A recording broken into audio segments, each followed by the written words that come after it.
Our next speaker is a very intelligent man, as I can read from what it says on his CV here.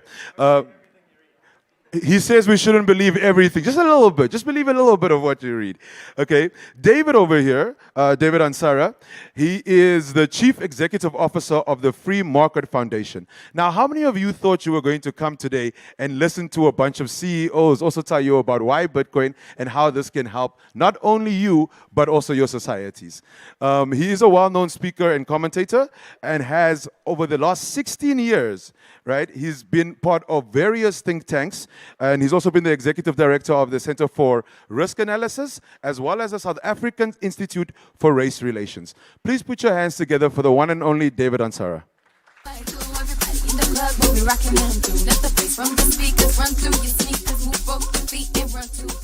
Okay, I'm hoping that my slides are here. Thank you very much, Okin, and thank you very much to this very dynamic community of Bitcoiners that is gathered here in Cape Town, in the mother city. As Okin was mentioning in his introduction, I am part of an organization that represents the freedom movement in South Africa. We are classical liberals, libertarians.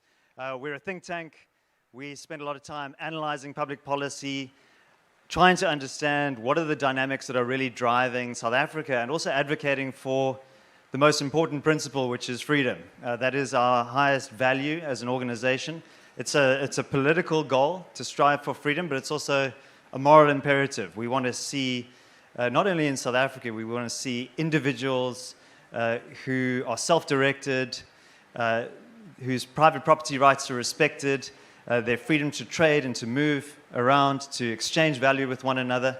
And I'm going to be speaking more broadly about the concept of economic freedom specifically, why it's important. I'm going to situate that in the context of sound money, why sound money is important for preserving value and for creating prosperity and human flourishing.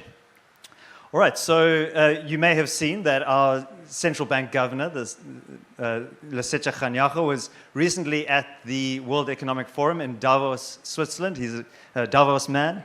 And he was asked about a strategic Bitcoin reserve for South Africa, and this is what he had to say. I would have a significant problem with a lobby that says governments should hold this or that asset without consideration for what the strategic intent of government is. I wonder if he was referring to Stafford there, because Stafford said that he's been doing a lot of lobbying. But there's nothing wrong with lobbying. Lobbying sometimes has a bit of a bad name. We are lobbyists at the Free Market Foundation. And then he went on to say that there is a history to gold, but if we now say Bitcoin, then what about platinum or coal? Why don't we hold strategic beef reserves or mutton reserves or apple reserves? And then he concluded by asking that question, why Bitcoin? And I noticed on social media there was a lot of derision, people saying, you know, hey, we're still early to this, we've got a lot of work to do to convince the central bank governor of the SARB to understand the relevance of Bitcoin. But I think we should actually take the governor seriously when he asks this question, why Bitcoin? And also, I think he does raise a very valid point about the strategic intent. Who controls that strategic asset? To what purpose are those significant resources directed? He also makes an interesting comment here that other things can be a store of value. Some of these things like mutton is a perishable, or apples. I don't think he was referring to apple stocks in that, but I think the apples that you eat.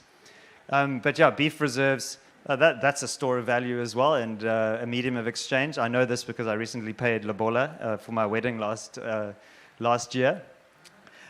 So I think we can scoff, but I think the comments here are reflective of the institutional biases, the status quo bias that a lot of financial institutions are bringing to this discussion on Bitcoin. So a lot of people here, I think, are entrepreneurial, they're naturally risk takers, they understand what it means to operate in a dynamic market context, but institutions are naturally going to be quite conservative and they're going to be followers of some of these trends. All right, so let's just step back a little bit. I mentioned just in terms of the basic structure here, I'm just struggling with my ticker, economic freedom, sound money, monetary debasement, state proofing as an antidote to the denuding value of our currencies. I think that's a very important strategic response to some of the headwinds that we're experiencing here in South Africa, but also globally. And then I'm going to answer the governor's question, why Bitcoin? All right, so we at the Free Market Foundation, we're obsessed with economic freedom. We partner with another think tank in Canada called the Fraser Institute. And the Fraser Institute does some fascinating work. They produce an index of economic freedom, which is contained in their Economic Freedom of the World annual report. And essentially what they do is they assess countries' level of economic freedom around the world. So they divide these countries into 4 quartiles, the most free and the top quartile and the bottom quartile being the least free. We're actually languishing there around the 3rd and 2nd quartile mark. There are 165 countries that are ranked and evaluated. They use 45 data points. And they're ranked from the most free at the top countries like Singapore, Hong Kong, which has a bit of an ambiguous status, the United States, Switzerland, some of the Nordic countries as well at the top. Right down at the bottom are some of the basket cases like Venezuela, Zimbabwe, South Sudan, and so on. They struggle, their individuals, their citizens are lacking in economic freedom. And economic freedom matters because it correlates very closely with economic growth, living standards, life expectancy, and the quality of life. So people in free countries, even poor people in free countries, do better than poor people in unfree countries by about 8 times if you look at it at GDP per capita terms. So even though we might see high levels of inequality in many capitalist economies, there is still opportunity to advance yourself. Living standards tend to be better in more free countries. People live longer and they have access to high quality services. So we at the Free Market Foundation, we were inspired by this to write our own blueprint for freedom, a document which we released just this week. And we've divided that into the 5 key areas that go into the assessment of the Economic Freedom of the World report. So how free are you to trade internationally? Are your imports and exports subject to tariffs or restrictions of some kind? Free trade tends to create more prosperity for countries that are more open. The size of government, how much are you spending on maintaining the apparatus of the state? How many civil servants do you have? And that size of government usually correlates a lot with levels of taxation and also regulation. Governments have a tendency to over-regulate economic activity, and that stifles innovation and opportunity. Very importantly for a free society is that you have a strong culture of the rule of law. Everybody is treated equally before the law, regardless of your status or your power or your race or your ethnicity.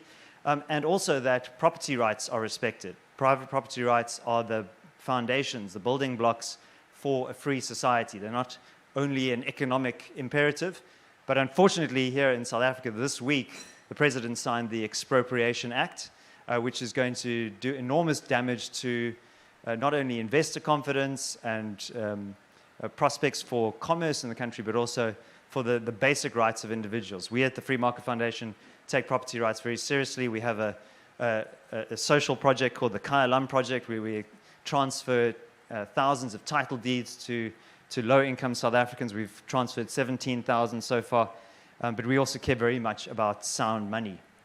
All right, so that's the overall economic freedom ranking of South Africa, sitting there at about 81st. So there is a delay of about 2 years in the data.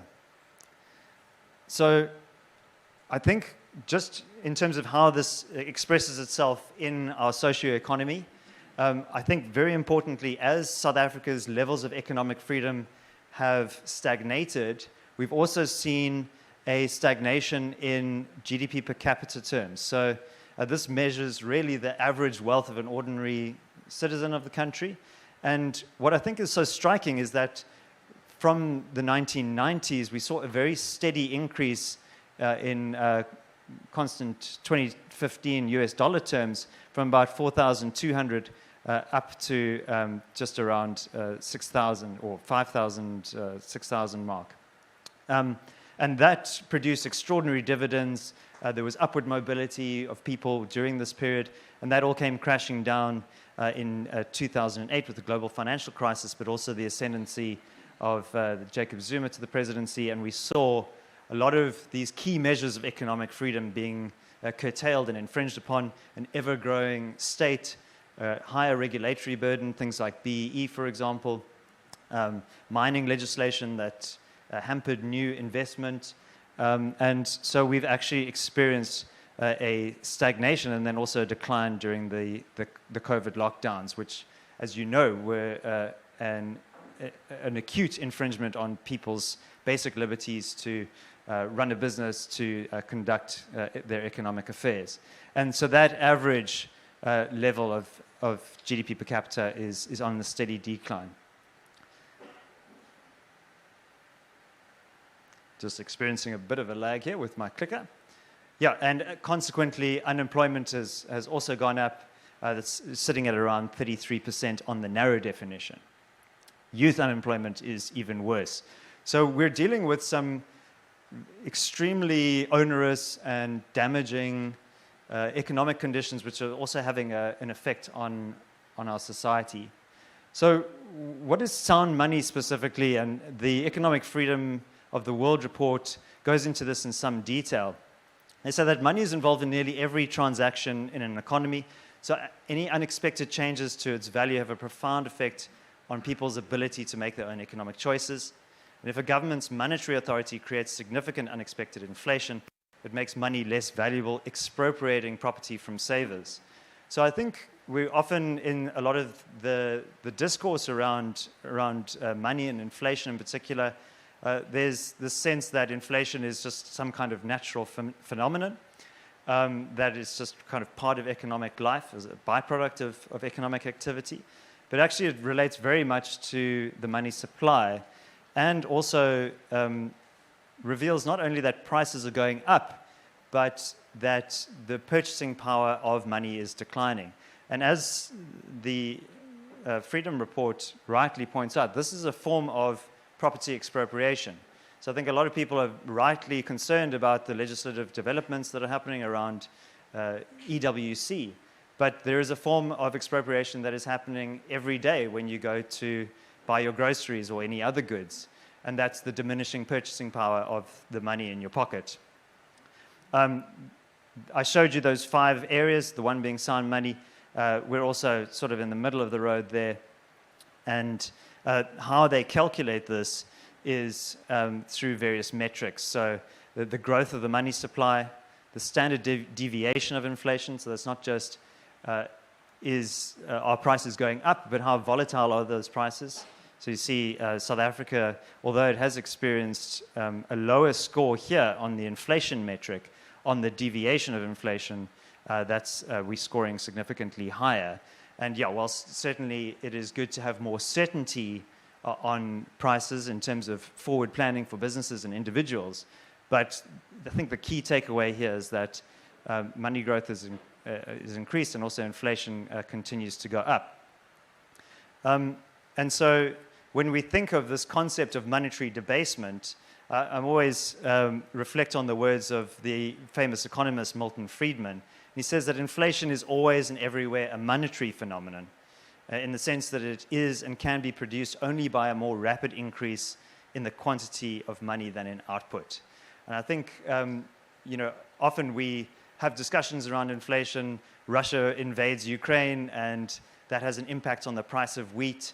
That is a kind of a supply shock, but actually money itself, the production of money by central bank authorities, and we've seen this since essentially 1971, the birth of the fiat monetary era, that all currencies that are not backed by an underlying asset have been denuded in terms of their purchasing power. And this is inflation of South Africa compared to the rest of the world. And actually we see that on average, inflation tends to be higher in South Africa than in other countries. So we are experiencing that quite acutely. And whilst late last year, the inflation rate was sitting at around 2.8%, it was quite welcome. If you actually had to look at the index tracker of inflation, you'll see that that has steadily gone up. And you see here in 2022, it was north of 7%. And so, yeah, I think even supposedly modest levels of inflation have an extremely damaging effect on people's purchasing power. And also bear in mind that poor people experience the impact of inflation more dramatically. So if you had to compare headline consumer price inflation in blue here with food and non-alcoholic beverages, poor people spend a disproportionately higher amount of their income on food. That level of inflation has been considerably higher on average than overall inflation. And wealthier people have mechanisms in which to mitigate the effects of inflation. They hold assets such as property or equities that often outpace inflation, and that's because of a lot of the excess monetary supply that is currently in the system because of policies like quantitative easing and loose monetary policy, low interest rates. So I think very importantly, when you think about price changes, it's very useful to look at how and to disambiguate, to differentiate between different kind of classes of expenditure. And what we see is that certain items have actually increased dramatically in terms of costs. So hospital services, college tuition and college textbooks, this is US data. Childcare, medical care services, these have all increased by, since 2000 by over 100, 150, sometimes 200%. Whereas in technological domains, there is a natural tendency towards efficiency, cost savings, and you see the costs of these items going down. And I think very importantly, and this is from somebody on Twitter, Keanu. I don't know if he's here today. If he is, he must please introduce himself. The value of the rand, not only since 1994, but actually going all the way back here to the 1960s, has diminished dramatically. So I'm struggling to read my own text there, but a block of cheese of 1 kilogram would have cost you 98 cents in 1972. Then in 1994, that same block of cheese cost you, for 1 kilogram, 17 rand, whereas today, a 1 kilogram block of cheese costs you 124 rand. So you see the compounding effects of inflation and how South Africans are on this constant slippery slope, trying to keep up with the debasement or the degrading of their purchasing power, and that places considerable economic stress on all of us. All right, so many of these headwinds, if you will, are caused by policies, and I think it's very important to just look at the institutional and policy framework in South Africa. So the Constitution provides for central bank independence and explicitly states that the objective of the SARB is to protect the value of the currency in the interests of balanced and sustainable growth in the Republic. And it must also perform its functions independently.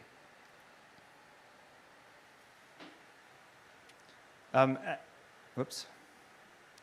Sorry about this, folks.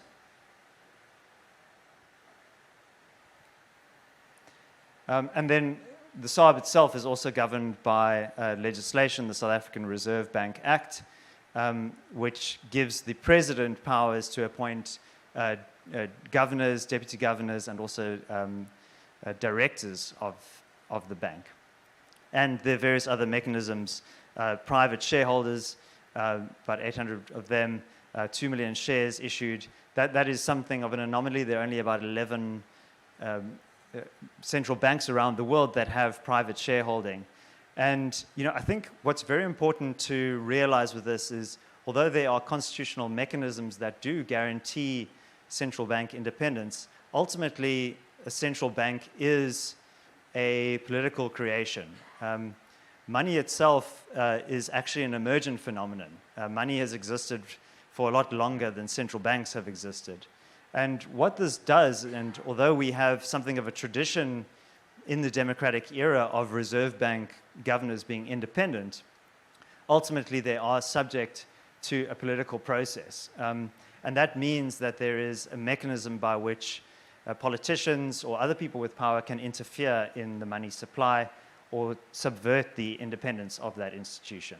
So we need to not rest on our laurels and be constantly vigilant against any potential infringements of that independence.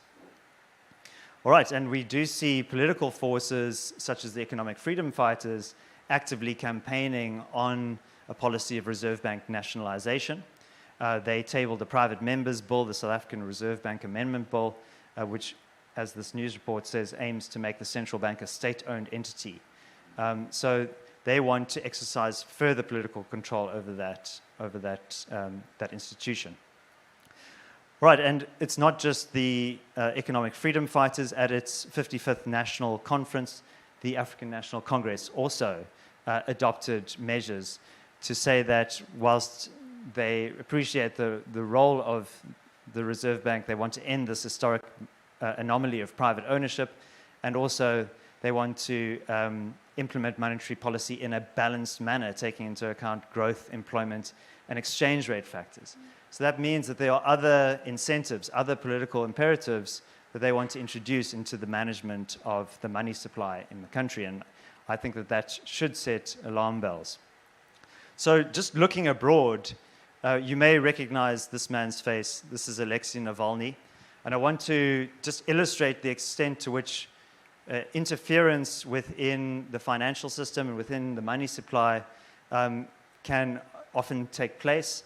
He is a late dissident against the Vladimir Putin regime when him and his colleagues were campaigning actively against Vladimir Putin.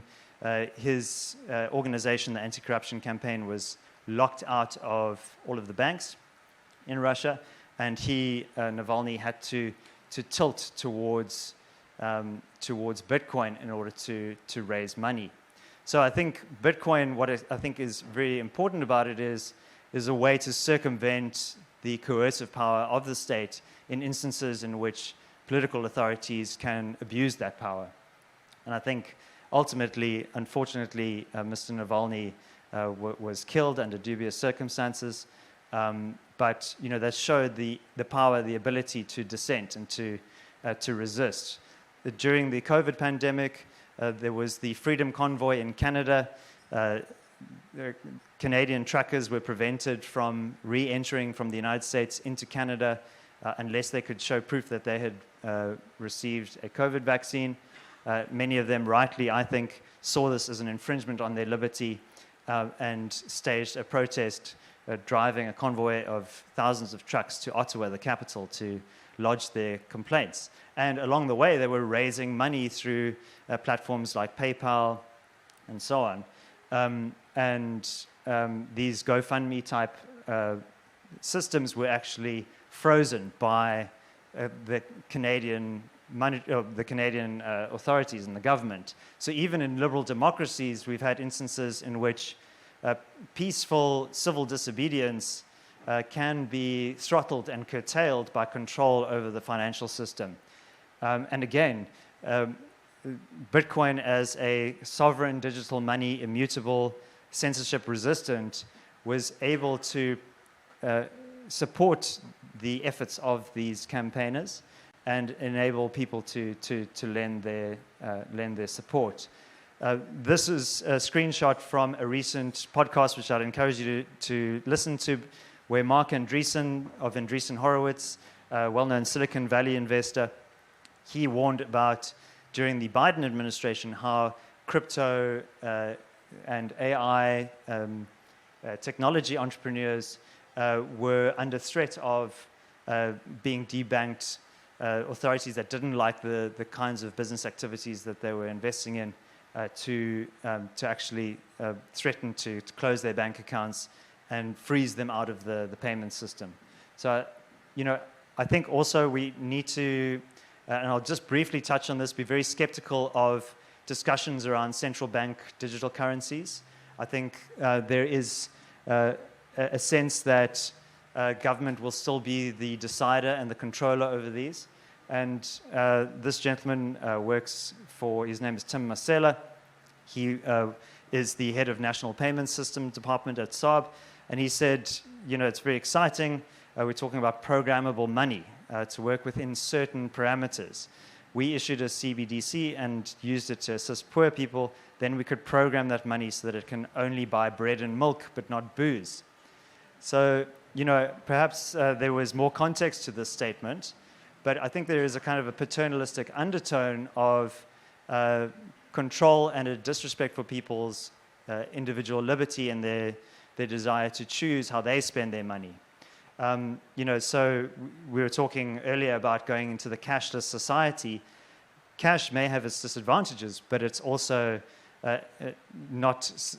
it's surveillance proof, and you know, you're free to spend it as you will.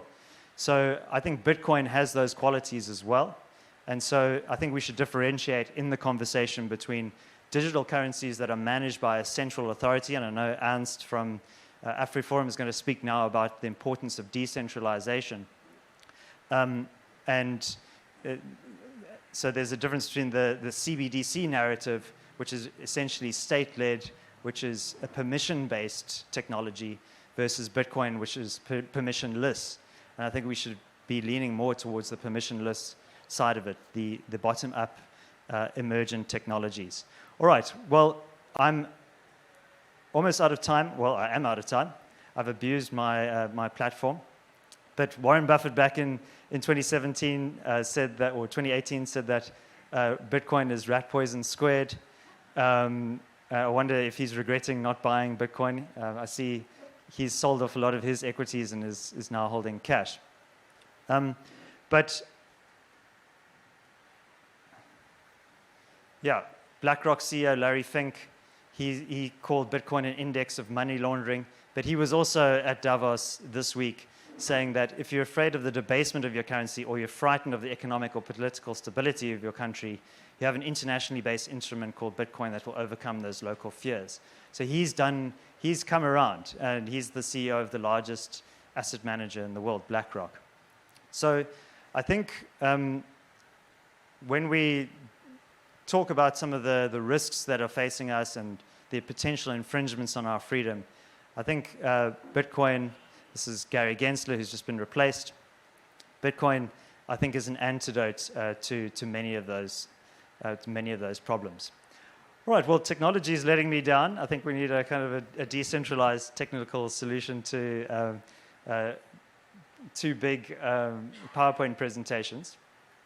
But I think it is exciting to see some of the change in sentiment that is happening, particularly in the United States. Donald Trump, notwithstanding his latest shitcoin offering, which, don't be surprised if he does a rug pull on you. If he does that, it'll be like the Hawk Tour girl. So I think we should welcome this change in sentiment. But getting back to this permissionless point, we should not wait for politicians to lead the way. It's good if they come along for the ride and they're embracing that as well. But we must also exercise a lot of caution that we don't lose the locus of control, and that something as exciting as Bitcoin becomes subject to the authority of the state. I don't think it can be. I think that technology is baked in. But I think we should be cautiously optimistic about at least the cessation of hostility towards Bitcoin that's coming out of the United States, and hopefully that will unlock a wave of innovation.